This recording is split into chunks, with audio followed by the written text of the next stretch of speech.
تفاصيل الحلقة الخامسة عشر من مسلسل شباب البومب في موسمه الثالث عشر، والتي جاءت بعنوان من على الباب. لكن قبل ذلك برجاء الاشتراك في القناة ليصلكم كل جديد.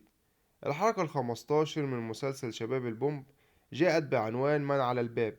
هذا وبدأت أحداث الحلقة بالتصاعد عندما دق باب بيت عامر من جارته أم عزيز، ليتبين أنها ليست أم عزيز، إنما هجوم على المنزل بالسلاح من قبل شخص غريب.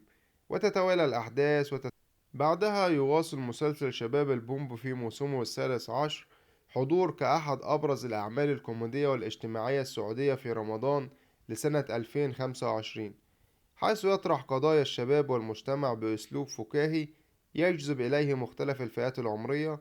ويقدم هذا المسلسل المزيد من المغامرات والمواقف الطريفة والظريفة لأبطاله، والتي تروي عن مشاكل الشباب السعودي التي تواجههم في الحياة اليومية.